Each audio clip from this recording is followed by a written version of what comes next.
Welcome to Legal Toolkit, bringing you the latest legal trends and business initiatives to help you manage your law firm. With your host, Jared Correia. You're listening to Legal Talk Network. Hey everybody, welcome to yet another episode of the award-winning Legal Toolkit podcast here on the Legal Talk Network. We're cranking these out at a record rate lately. If you were looking for the cult classic Idiocracy, I'm sorry, that's on Hulu. If you haven't seen it yet, enjoy the Mike Judge experience, everybody. Now, if you're a returning listener, welcome back. If you're a first-time listener, hopefully you'll become a long-time listener. And if you ain't first, you're last. As always, I'm your show host, Jared Correia, and in addition to casting this pod, I am the CEO of Red Cave Law Firm Consulting, which offers subscription-based law practice management consulting services for law firms, bar associations, and legal vendors. Check us out at redcavelegal.com. I'm also the COO of Gideon Software, Inc., which offers chatbots, a first-to-market chatbot builder, and predictive analytics created specifically for law firms. Find out more at www.gideon.legal. Lastly, you can listen to my other podcast. Yes, I have two. The Lobby List, a family travel show I host with my dear wife, Jessica. That's available on iTunes, so subscribe, rate, and comment. But back to the Legal Toolkit, which is what we're on right now. We provide you twice each month with a new tool to add to your own legal toolkit so your practices will become more and more like best practices. In this episode, we're going to talk about how to vet your marketing vendors, something which you may have never thought about until today. But before I introduce today's guest, let's take a moment to thank our sponsors. Abby Connect has delivered premium live receptionist and answering services to lawyers since 2006. You can try them out for free at abbyconnect.com. Scorpion crushes the standard for law firm online marketing with proven campaign strategies to get attorneys better cases from the internet. Partner with Scorpion to get an award-winning website and ROI-positive marketing programs today. Visit scorpionlegal.com/podcast. Nexa, formerly known as AnswerOne, is a leading virtual receptionist and answering service provider for law firms. Learn more by giving them a call at 800-267-9371 or online at www.nexa.com. TimeSolve is the #1 web-based time and billing software for lawyers, providing solutions since 1999. TimeSolve provides the most comprehensive billing features for law firms big and small. www.timesolve.com. All right, my guest today is Stuart Wilhoite. Stuart is the founder and CEO of OnMark Advisors. As the founder and managing partner of an award-winning Google Premier Partner marketing agency for a decade, Stuart works with business owners of all sizes, from SMB to enterprise, in a wide variety of verticals, including manufacturing, hospitality, tourism, gaming, healthcare, legal, and e-commerce. In his position as managing partner, he recruited and managed an elite team of online marketers across all disciplines from around the globe. At OnMark, he helps business owners, including lawyers, to vet their marketing agencies. And that's what we're here to talk about today. Stuart, welcome to the big show, my friend. Thanks, Jared. How you doing? Great. This is going to be fun. So to start with, I read somewhere that you're an ice hockey player, and you still play. I am. Yep. I'm 60 years old, and actually I'm playing in a tournament this weekend for a team from Dallas coming here to Vegas.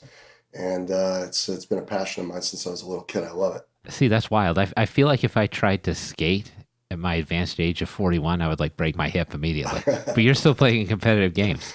I broke my both of the bones in my leg when I was 58, and I'm back playing at tournament levels. That's amazing. Good for you. Yeah. So if I read correctly, you're out in Vegas now, but you're from New England, right? I am. I grew up in Hanover, New Hampshire, where Dartmouth College is at, and ended up moving down towards the Boston area for 10 years and then moved out here. All right. So can I test your New England knowledge? Would you be able to hum a few bars of Brass Bonanza for me? I won't make you do that. But for those who don't know, Thanks. Hartford Whalers theme song, everybody. Brass Bonanza. Look it up on YouTube. All right. Great. So let's jump into stuff that people want us to talk about, especially our sponsors. So let's make everybody happy. We're going to talk about how to vet potentially bad marketing agencies, right? But let's talk about the good ones to start with. So law firms particularly, what should they be looking for in a marketing agency? Well, I want to start this conversation by setting a really important premise. It would be almost impossible, really, for me to give you guys a full brain dump on what I know about this subject. But what I'd like to share is the single most important thing that I've learned over the last 23 years in the industry. And if you get nothing else out of this discussion today, this should be your takeaway. As you mentioned in my bio, the most important function that I had as an agency owner was building an exceptional team. I got really lucky in the beginning of my business. We had several Google employees who took notice of what we were up to, and they actually left their jobs at Google and came to work for us. That really set the stage for me for the level of talent on our team. And now, as our company grew, we started to get hundreds of resumes for almost every position that we put out there. Every one of those resumes looked great. I mean, awesome. The average business owner, if they were looking at these resumes, would think that these guys were really highly skilled people, right? Now, my team had a big part in vetting these employees, and we had very stringent vetting criteria. A couple layers of interviews with the team, skills testing, and so on. And what we found was that maybe 1 in 40 of these incredible looking resumes really belonged to someone who had any real skills, the type of people that you would want to trust such an important part of your business with. Now, to put that into perspective, I'm sure most of your listeners at some point learned the rules of the game of chess, right? They can play the game. But there's a huge difference between the success ratio of the average recreational chess player and the passionate, dedicated masters like, Kasparov or Fischer. And like chess, anyone can learn to push and pull the levers in the Google Ads platform. But in the hands of a brilliant, passionate online marketer, a true data scientist that lives and breathes their craft, the return on investment can be 2 to 6 times that of the general practitioner. Imagine getting 2 to 3 times the number of quality cases that are coming into your firm for the same budget that you're spending now. The secret to exceptional online marketing is simple. You want the finest online marketers in the world doing your digital. They're always the most successful and the least expensive. The real challenge here is knowing the difference between the exceptional and everyone else, because every online marketer out there thinks they're an expert. Yeah, so this is a great approach, I think. So let's go searching for Gary Fisher, right? So when you're vetting an online marketing agency as a law firm, are there specific questions you should be asking? And could you maybe give some examples of those? Well, that's a tough one. What I can do is sort of share with you the profile of an exceptional agency. Oh, that's fair. What I would be looking for in an agency for a law firm would be a boutique agency with between maybe 25 and 100 employees. Below 25, their agency is not fully matured, and their internal processes at this point can become really challenging.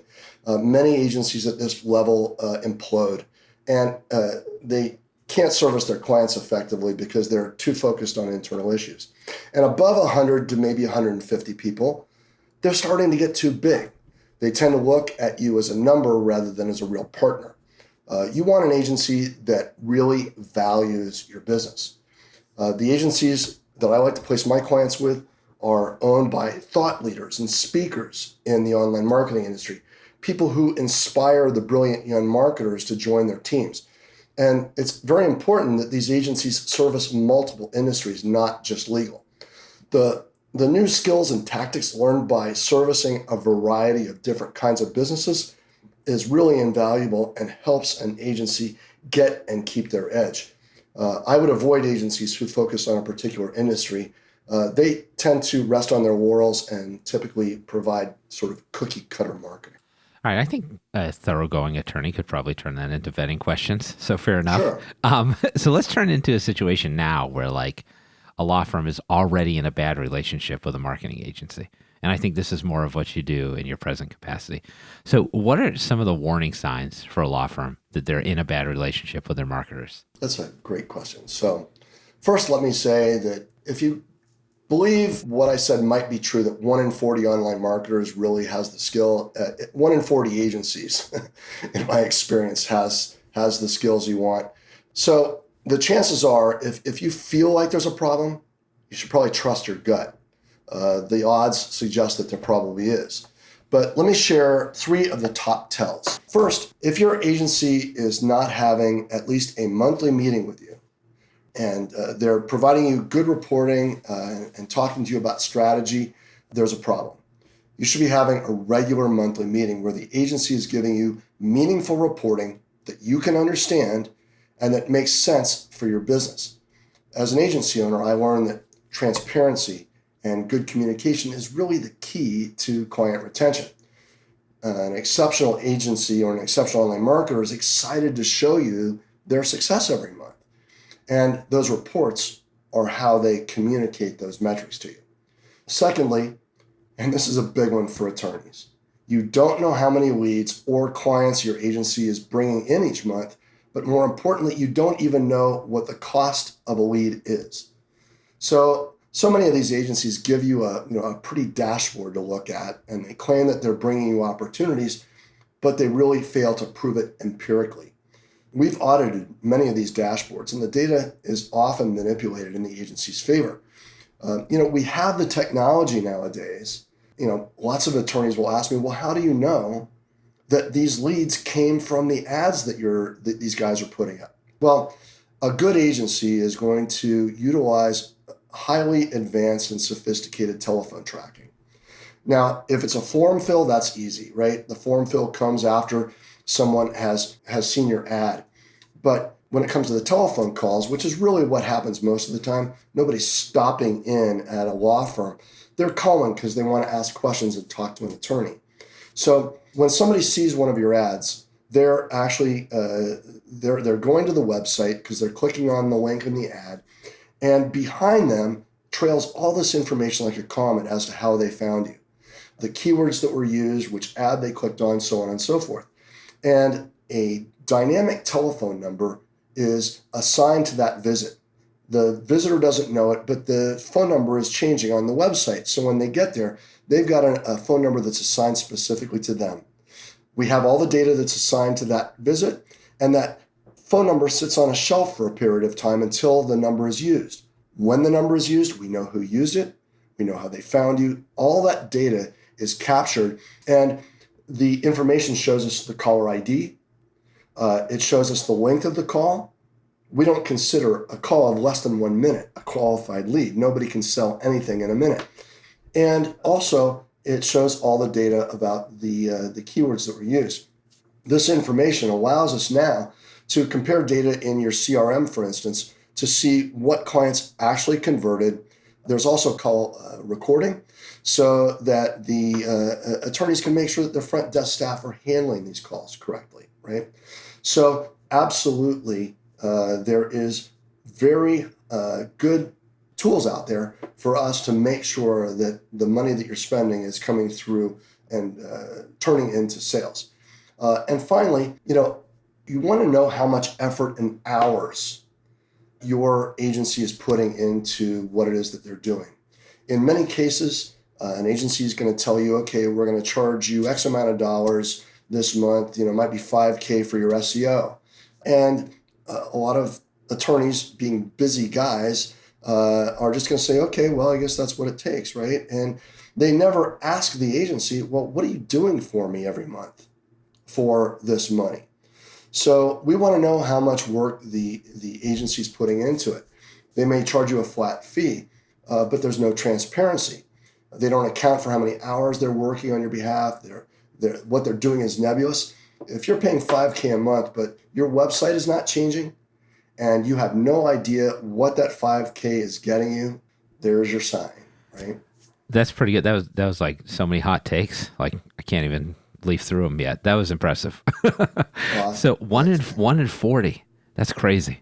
So that's what I believe in. And I talk to a lot of agencies. yeah. I've got great relationships with some of the finest agencies in the world. And they, as they're building their teams, as an ex-agency owner, I have these conversations with them, right? And they all parrot the same kind of data, that there's just so many people out there that don't know what they're doing. Yeah, no, this is great. And so obviously it underscores the need to vet, because you're looking for that 1 in 40 agency that's good. That's a great statement. And I think this is a good point to pause. So let's come back in a second after the break. In the meantime, here are some of the things that a reasonable lawyer might consider purchasing, along with maybe a signed and framed promotional photo of television's Michael Gray. Your legal work requires your full attention. So how can you build lasting relationships with new or existing clients while juggling your caseload? Try Abby Connect, the friendly, highly trained, and motivated live receptionists who are well known for providing consistent quality customer service and support to law firms just like yours. Every connection matters. So call Abby Connect today at 833-ABBY-WOW to get started with your free 14-day trial and $95 off your first bill. Do you feel like your marketing efforts aren't getting you the high-value cases your firm deserves? For over 15 years, Scorpion has helped thousands of law firms just like yours to attract new cases and to grow their practices. As a Google Premier Partner and winner of Google's Platform Innovator Award, Scorpion has the right resources and technology to aggressively market your law firm and to generate better cases from the internet. For more information, visit scorpionlegal.com/podcast today. All right, thanks for coming back. You've returned to us. We're into our second segment with Stuart Wilhoite of OnMark Advisors. And we're talking about how to judge the effectiveness of your digital marketing agency. So I thought you gave some great tips for vetting a digital marketing agency just prior to the break. So when we left off, you were talking about some of those warning signs indicating that the law firm's in a bad relationship with a marketing agency. But what's the next step? So if you're in a bad relationship, you want to get out of it. How do you do that? Well, I think there's some things you have to take into consideration first. Communication is key here.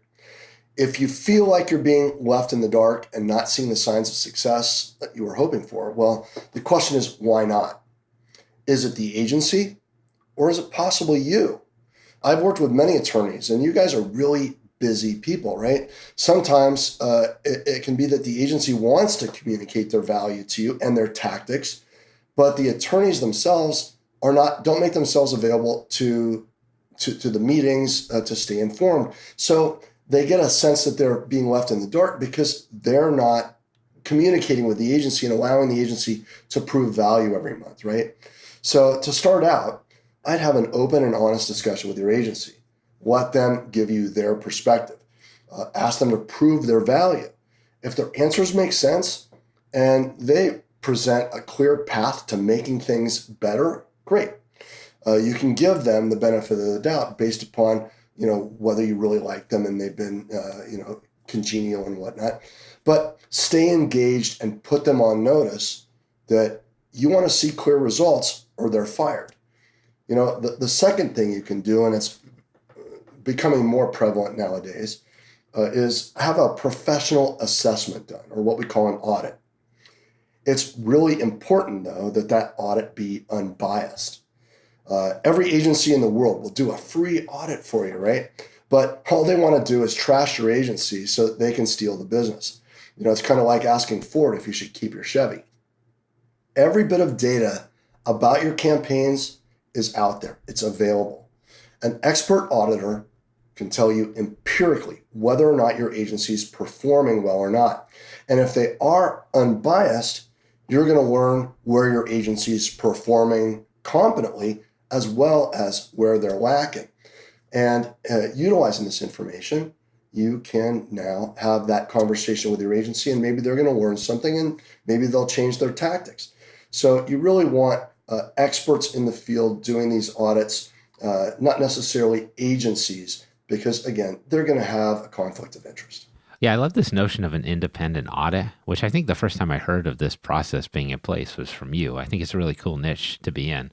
Yeah, thanks. Because business owners have such a hard time having really effective conversations with their marketing agencies. So let's say you get an independent audit done, you get the results of that. How do you make the decision to stay in or get out? Like, is there a point at which it's worth it to continue the relationship with a vendor or to just move on? Like, how do you make that call? Because I think that's probably a hard call to make for the average law firm. Well, it is. And a lot of them, look, in your industry, a lot of our attorneys have healthy egos, right? And none of you guys ever want to admit that you've made a mistake. And obviously, a common business mistake can be choosing a marketing agency, and no one wants to confront the fact that they made that bad mistake. But it's really subjective. And based upon the severity of the issues really is what it comes down to. For instance, when we do an audit, we use a 3-grade system. On an audit like this, we look at dozens and dozens of elements, and for each item, the auditor who's specific to that discipline. In other words, we're using some of the best people in the world who we've made relationships with in those particular disciplines. They'll grade each item in one of 3 ways. Either par, which would suggest that the agency is doing an acceptable job. They're doing what they should be doing. They're following best practices, right? Or subpar, which sort of speaks for itself, right? The agency's not doing what is expected of them. They might be missing things, not paying attention, using old, out-of-date tactics, etc. And finally, we give a grade of exceptional, meaning that your agency is killing it. They're doing a great job. They're utilizing experimental tactics. They're really doing an awesome job. Now, I've had attorneys and other types of businesses who've gotten terrible reports on their agencies and chosen to not change because they feel that the people they don't know are just as potentially bad as the ones they do. But again, the idea here is to find the exceptional, not that run-of-the-mill agency that could cause these same kinds of problems. So it becomes pretty self-evident. If your agency is just missing on a few points and they're open to the learning experience and you like working with them, you can give them a chance. But, if they don't follow through, hey, life is too short. Hire the exceptional and start making some real money. I like that. And I like how you break it down into 3 buckets. So that makes sense. So let's say the relationship is salvageable, right? So that relationship's got to be revised in some way. So what should be the touchstones of that revised relationship? Well, I think it all depends on the character of the agency. I think you should set, some solid expectations and hold them to their renewed promises. If they continue to miss the mark, it's time to move on. But really that's going to be unique to each relationship, how close you are with the people, how much you believe in them. But most importantly, it's about setting expectations. If you're an attorney, you have employees. And we all know that having employees, one of the best ways to get what you want for your employees is to set their expectations. So that's my advice in this position. That makes a lot of sense. All right, we're going to stop there. We've come to our second and last break before we return with Stuart. While I try to figure out, finally, how to play Othello, listen to these words from our sponsors. If you're missing calls, appointments, and potential clients, it's time to work with Nexa Professional. More than just an answering service, Nexa's virtual receptionists are available 24/7 to schedule appointments, qualify leads, respond to emails, integrate with your firm's software, and much, much more. Nexa ensures your clients have the experience they deserve. Give them a call at 800-267-9371 or visit them at nexa.com/podcast for a very special offer. Imagine billing day being the happiest day of the month instead of the day you dread. Nobody went to law school because they love drafting invoices for clients. At TimeSolve, our attorneys save on average over 8 hours a month in billing work. That means more billable time and turning billing day into happy day. Learn more about how to get to your time and billing happy place at timesolve.com. That's www.timesolv.com. Remember, that's timesolv.com.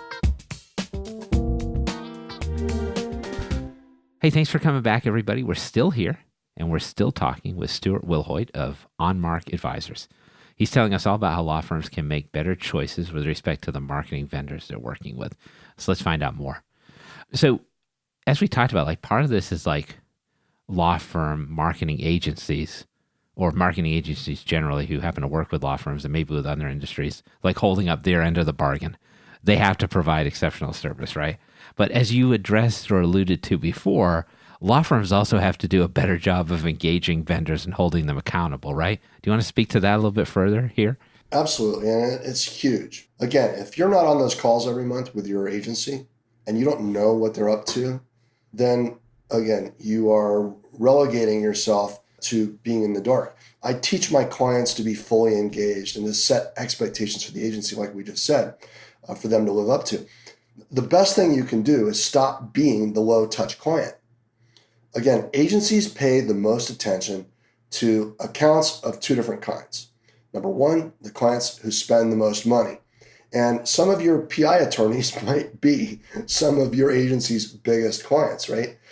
They always get the attention. But the other type of client is the squeaky wheel, right? Now, we don't want to be jerks about it, but the one way that we can get the agency to pay attention to us is, to stay top of mind and demand excellence.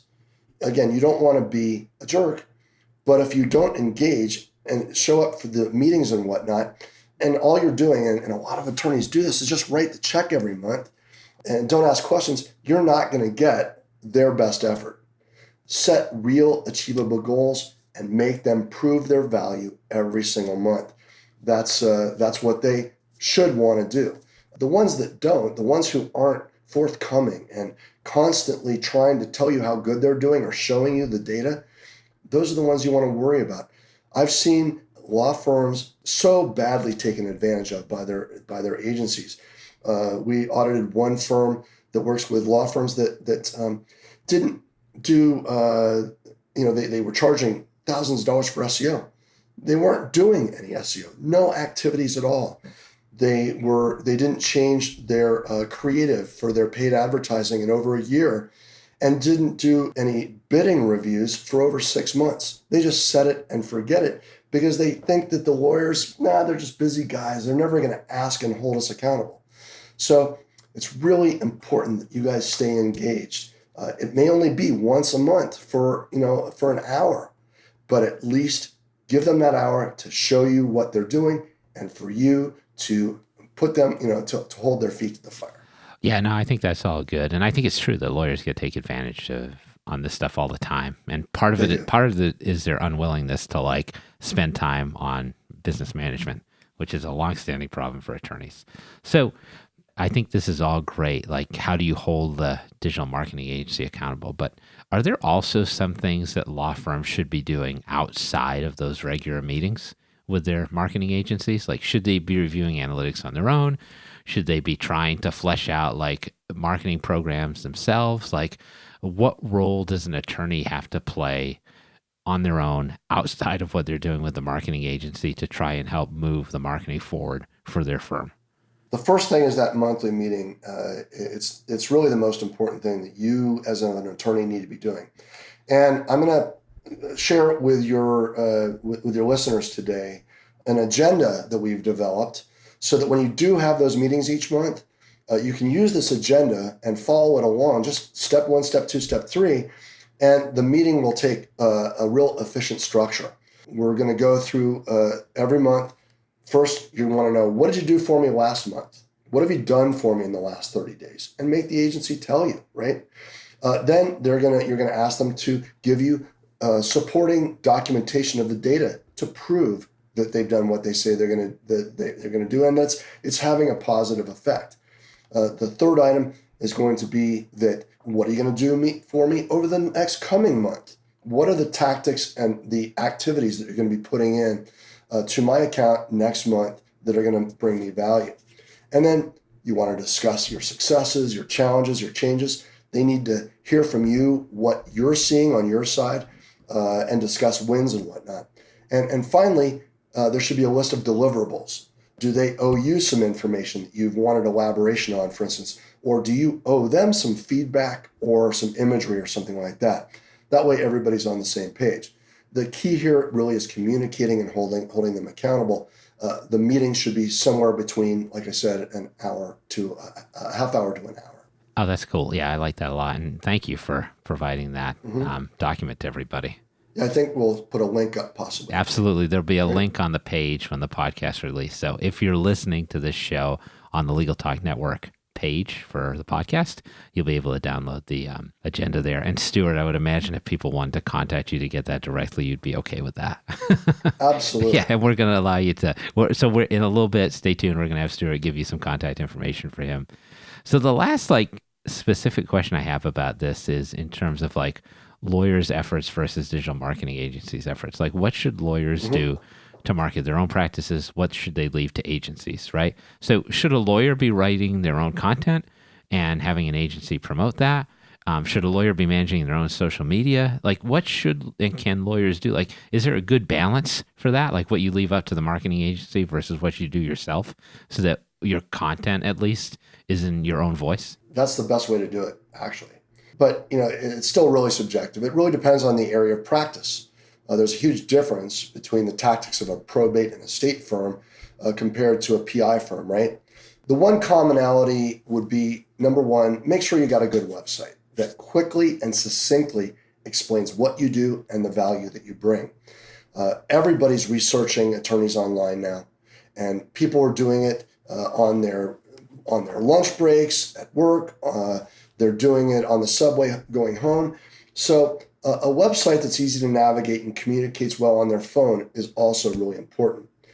Now, SEO, PPC, and social media may not be right for every law firm. Really, it depends on, are you a single attorney who's doing family? Do you get a lot of referral business? Or are you already pretty busy? Compared to someone who's trying to generate more business and they've got multiple attorneys, so they can really offset the cost of a bigger budget. But the one thing that any firm can do, like you said so well, is writing content, right? You need to write articles and blogs and do posts on your social media.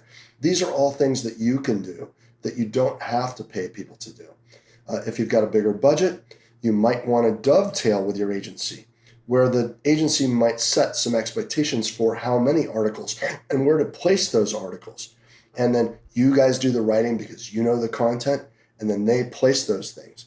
But mostly it's have a website that works, that's easy to navigate, that represents your brand well, and then make sure that it's full of good content for people to find it.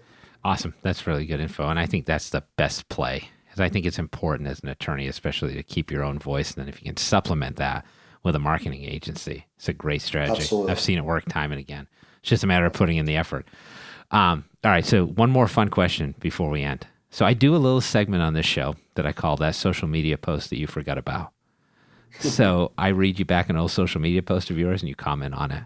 Now, just full disclosure, unfortunately, I wasn't able to find anything super embarrassing on you, sadly. So you're doing a good job with your web presence. So are you ready for your question? Yes, sir. Good. That was rhetorical. I was going to ask it anyway. From your Facebook account, November 12th, 2017, you, sir, posted the following. My 2005 4Runner is for sale. This is a really fun truck. So now I'm going to give you the opportunity to tell me just how badass your 4Runner was. And then I'm also interested to know, what did you buy to replace it?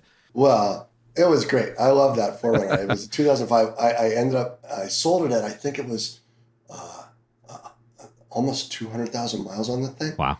And no, it was just great. I had completely redone it. I was going to keep it as my daily driver, and I did a lift on it, put new wheels and tires on it. But I just decided, I bought a Dodge Challenger and got used to the creature comforts. And so I bought another 4Runner, a 2016 4Runner Nice. that had the creature comforts but still had the off-road capabilities. Yeah, I have to say, we used to have a Jeep Commander, which was a really huge SUV. Yeah. We had it for about 10 years, and I ran that sucker into the ground too. And then we replaced it with a 2016 Grand Cherokee. So, and it's hard to give up Sirius XM and heated seats and all that stuff. It is. Yeah. First and the world problems. 2005 just didn't have that good stuff yet. Right. All right. So I think that's a good place to end on. So sadly, because this was a great conversation, with a lot of good information. We've reached the end of yet another episode of the Legal Toolkit podcast. This was a podcast about vetting marketing agencies, and when we've been talking with Stuart Wilhoite of OnMark Advisors, who had a lot of great advice. Now, I'll be back on future shows with further insights into my soul, the soul of America, and the legal market. If you're feeling nostalgic for my dulcet tones, however, you can check out our entire show archive anytime you want at LegalTalkNetwork.com. So thanks again to Stuart Wilhoite of OnMark Advisors for making an appearance as my guest today. Stuart, can you tell everyone how they can find out more about you and about OnMark? Sure, it's easy. OnMark, as in online marketing, OnMarkAdvisors.com. Our website has a lot of good information, some great articles. There's also at the top, you'll see a link to a webinar on the 9 ways to tell if you're getting screwed by your online marketers. There's also some articles for lawyers on our site about finding good online marketing as well. So that sounds awesome. Jared, thanks so much for this opportunity, and I hope it's been valuable to your listeners. No, this has been really cool. And the one thing I'll also mention is that agenda Stuart talked about before for managing meetings with your digital marketing company, that'll be available on the homepage for this episode of the Legal Toolkit. But if you're listening on another platform, feel free to reach out to Stuart directly, and I'm sure he'd be willing to share that document with you. Yeah, it's just at onmarkadvisors.com/agenda. It's that easy. Awesome. So thanks again to Stuart Wilhoite of OnMark Advisors. And finally, thanks to all of you out there for listening. This has been the Legal Toolkit podcast, where sorry seems to be the hardest word. Thanks for listening to Legal Toolkit, produced by the broadcast professionals at Legal Talk Network. Join host Jared Correia for his next podcast covering the current business trends for law firms. If you'd like more information about today's show, please visit LegalTalkNetwork.com. Subscribe via iTunes and RSS. Find Legal Talk Network on Twitter, Facebook, and LinkedIn. Or download the free app from Legal Talk Network in Google Play and iTunes. The views expressed by the participants of this program are their own and do not represent the views of, nor are they endorsed by, Legal Talk Network, its officers, directors, employees, agents, representatives, shareholders, and subsidiaries. None of the content should be considered legal advice. As always, consult a lawyer.